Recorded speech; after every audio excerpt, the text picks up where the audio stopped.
Assalamualaikum warahmatullahi wabarakatuh. Shalom, Om Swastiastu, Namo Buddhaya, Salam Kebajikan. Pada kesempatan hari ini, saya bertugas memoderatori presentasi kami pada hari ini yang bertemakan konsep iptek dalam beragama. Di sini kami sebagai kelompok 1 yang beranggotakan saya sendiri, Adinda Triwahyuni, lalu ada Ellen Hidayati, Mirna, Nur Isnani, Fiona Dwi, lalu ada Rizka Anggreni, Sabrina Devi, Tessa Julia, Tium Edwina, dan yang terakhir Yuli. Untuk penjelasan materi yang pertama akan disampaikan oleh rekan saya yang bernama Mirna. Waktu dan tempat saya persilahkan.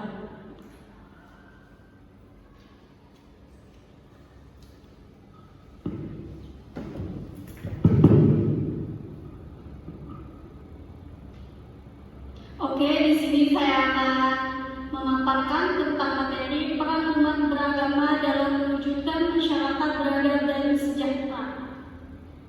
Masyarakat beradab dan sejahtera dapat diartikan sebagai civil society, meskipun memiliki makna dan sejarah sendiri, tetapi keduanya menuju pada semangat yang sama sebagai masyarakat yang adil, terbuka, demokratis, dan sejahtera dengan kesadaran ketuhanan yang tinggi yang diterapkan dalam kehidupan sosial.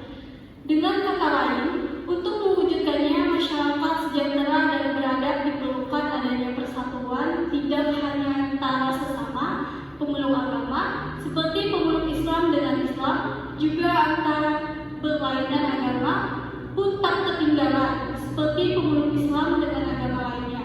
Setiap warga negara diberikan kebebasan untuk menganut agama tertentu. Karenanya, saling menghormati antara pemeluk agama menjadi sebuah keniscayaan apabila mengharapkan terwujudnya masyarakat yang beradab dan sejahtera. Adapun beberapa peran yang harus dilakukan oleh umat beragama dalam mewujudkan masyarakat madani dalam binaan Rasulullah yang didasarkan pada Al-Quran dan As-Sunnah beliau sendiri, diantaranya pertama tauhid. Tauhid ini sebagaimana dijelaskan dalam QSRI Class 1-4, dialah Allah yang Maha Esa. Allah adalah Tuhan yang bergantung kepadanya segala sesuatu. Dia tiada beranak dan tiada pula dianakan.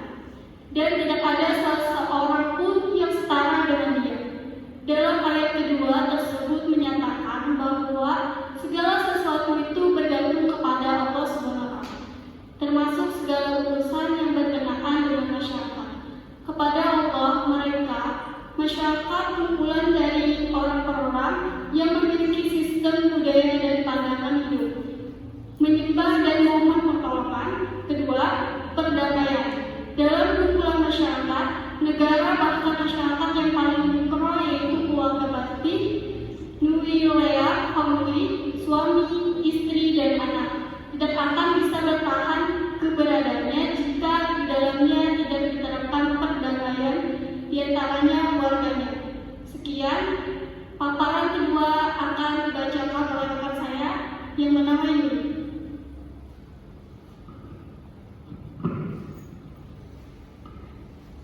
Baik, terima kasih. Saya akan memaparkan materi kerukunan antar umat beragama.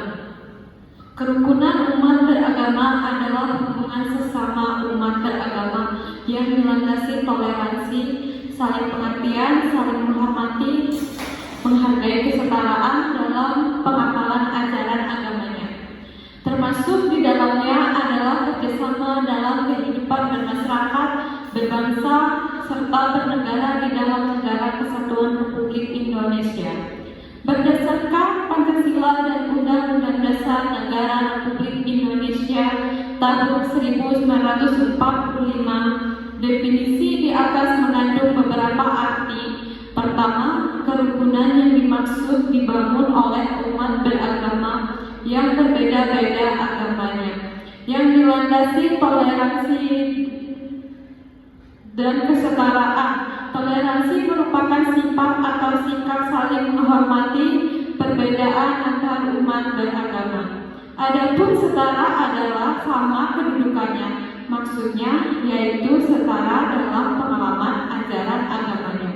Kedua adalah kerjasama dalam kehidupan bermasyarakat, berbangsa dan bernegara. Kerukunan dalam umat beragama dalam Kristen dapat kita lakukan dengan cara menghargai apabila ada acara agama lain di sekitar kita dan tidak merendahkan agama lain. Pemaparan selanjutnya akan disampaikan oleh Sabrina.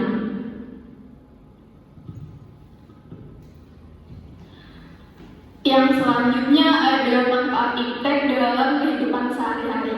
Contoh nyata manfaat iptek dalam kehidupan sehari-hari adalah penggunaan internet.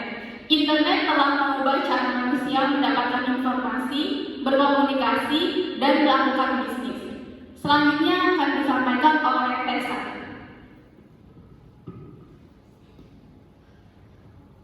Baik, terima kasih. Di sini saya akan menjelaskan dampak positif dan dampak negatif iptek.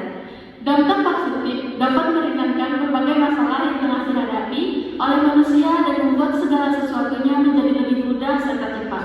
Yang kedua, iptek juga akan membawa manusia ke arah yang lebih maju dan modern. Dampak negatif, yang pertama, merusak moral, di mana internet dapat menjadi iptek yang turut mempengaruhi moral dari seseorang, seperti misalnya pada konten yang berbau negatif. Yang kedua, dapat membuat orang menjadi semakin malas karena iptek juga memiliki tujuan untuk mempermudah serta memanjakan manusia. Untuk pemaparan materi selanjutnya oleh teman saya Tiurun. Baik, terima kasih. Saya akan menjelaskan tentang contoh iptek yang berkaitan dengan bidang kesehatan. Yang pertama ada pengobatan kanker dengan terapi gen DNA. Yang kedua ada diagnosis menggunakan MRI, CT scan, dan ronsen. Yang ketiga munculnya aplikasi konsultasi kesehatan. Selanjutnya akan dilanjutkan oleh rekan saya Fiona. Yang selanjutnya adalah materi contoh iptek dalam agama. Pandangan iptek dalam agama Islam atau Al-Quran disebut sebagai mukjizat karena ternyata ayat-ayat Al-Quran yang diturunkan di abad ke-7 Masehi sesuai dengan ilmu pengetahuan modern yang baru-baru ini ditemukan oleh manusia. Contoh iptek dalam agama Islam atau Al-Quran Quran surah atau Al-Anbiya 30. Dan apakah orang-orang yang kafir tidak mengetahui bahwasanya langit dan bumi itu keduanya dahulu adalah sesuatu yang padu. Kemudian kami pisahkan antara keduanya, dan dari air kami jadikan segala sesuatu yang hidup, maka mengapakah mereka tidak juga beriman? Yang kedua, pandangan iptek dalam agama Kristen. Sumber iptek dalam Alkitab mengatakan, baiklah orang bijak mendengar dan menambah ilmu, dan baiklah orang yang berpengertian memperoleh bahan pertimbangan. Dalam Amsal pasal 1 ayat 5, dari ayat ini kita bisa lihat bahwa Allah sebenarnya menghendaki kita manusia untuk terus mengembangkan diri, menambah ilmu dan pengertian kita sebagai orang Kristen, tetap menerima segala kemajuan iptek yang ada dengan dasar iman Kristen, yaitu takut akan Tuhan. Hal ini berarti bahwa kita tidak perlu menjauhi iptek, tapi justru terus mengembangkannya menjadi lebih baik lagi. Baik, selanjutnya saya akan lanjutkan kepada rekan saya yang bernama Istani. Selanjutnya saya akan menyampaikan materi tentang contoh iptek dalam kegiatan ibadah agama. Dalam agama Islam, yang pertama, mengingatkan waktu sholat. Teknologi hadir untuk membantu kita dalam mengingatkan waktu sholat. Meskipun di tengah kesibukan yang padat, kita tidak perlu khawatir meninggalkan waktu sholat.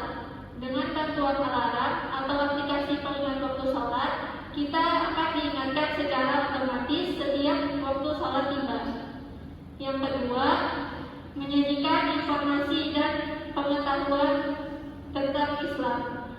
Kini informasi dan pengetahuan tentang Islam tidak hanya bisa kita dapatkan melalui buku fisik, melainkan bisa juga kita dapatkan dari internet. Dengan internet, kita bisa memperkaya khazanah pengetahuan Islam seluas-luasnya. Kita bisa mengakses semua informasi hanya dengan mengetikkan kata kunci di search mendengarkan kajian Islam. Kajian juga bisa diadakan secara online dengan platform seperti Zoom atau Google Meet.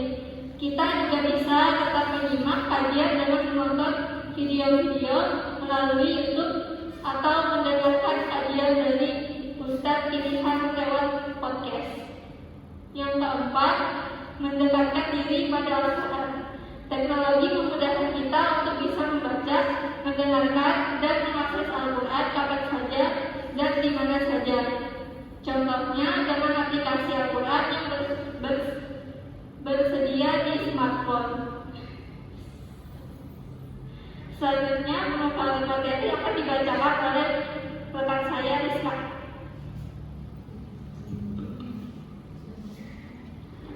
Baik, selanjutnya saya akan memaparkan contoh impact dalam kegiatan peribadahan agama Kristen. Yang pertama, pemakaian slide dalam ibadah. Yang kedua, sound system yang mempermudah kita mendengar khotbah. Yang ketiga, lampu dan pencahayaan lainnya.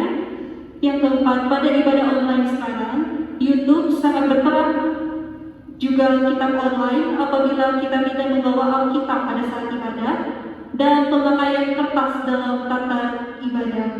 Selanjutnya akan dibacakan oleh teman kita Ellen. Baik, terima kasih. Selanjutnya saya akan membacakan materi tentang peran dan upaya agama dalam membangun kerukunan. Untuk mewujudkan masyarakat yang beradab, diperlukan adanya persatuan antar umat beragama. Hal ini karena agama banyak menjelaskan tentang pentingnya beradab bagi semua umat agama. Untuk mewujudkan kerukunan antar umat beragama dapat dilakukan dengan 1. Tidak menghina agama yang diyakini orang lain. 2. Tidak memaksakan agamanya pada orang lain. 3. Menghormati agama orang lain, beribadah dengan baik sesuai dengan ajaran agama yang dianutnya. 4. Menghormati dan saling bekerja sama antar umat beragama. 5. Menjaga kerukunan antar umat beragama. 6. Menjaga perdamaian. 7. Saling tolong menolong.